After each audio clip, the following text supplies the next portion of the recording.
Magandang umaga mga kabay. So, ito na po yung pangatlo ko na repair. Ayan. Una approve, dalawang estimate. Ito yung pangalawa sa estimate. Ayan. Bali, magana siya mga kabay. So lang, pawala-wala. Ayan. Ayan. Lalakas, bihina, bibilis. Ganun po yung ano niya. Ayan. Ayan. Wala na naman. Pag ginalaw mo yung switch, ayun, okay. So, ito sigurado sira talaga to kasi nawawala, oh. Tignan mo, nawala na naman. Galawin mo. Oh, gagana siya. Oh. Kahit nga yung off niya, ayan, oh. So, sira talaga yan. Ayan, nawala, oh. Kailangan di naman siya ulit.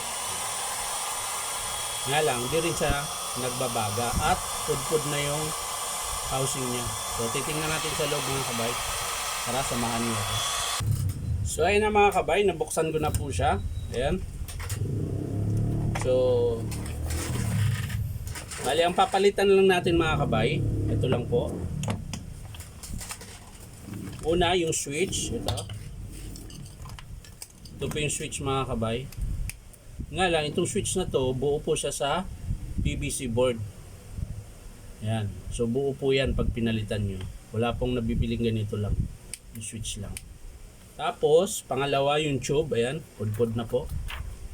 At element syempre. Hindi na po siya nag-iinit eh. Gumagana siya. Yung motor niya mga kabay, okay pa. Ito okay pa. So, papalitan natin tube, element. Yung nasa loob po, yung bumabaga. Tapos yung switch. So, yun lang pong tatlo mga kabay ang papalitan natin dito. So hindi ko na ipapakita mga kabay kung paano buuin. Saka ko na ipapakita sa inyo kung i-approve ng customer para makita nyo kung paano magkabit ng element tsaka switch. So yan lang po mga kabay. Maraming salamat sa panonood at palike and share na rin po. At syempre paki-subscribe po nyo naman po ang aking YouTube channel na Inom Tabay. So yan lang po mga kabay. Maraming salamat. Bye bye.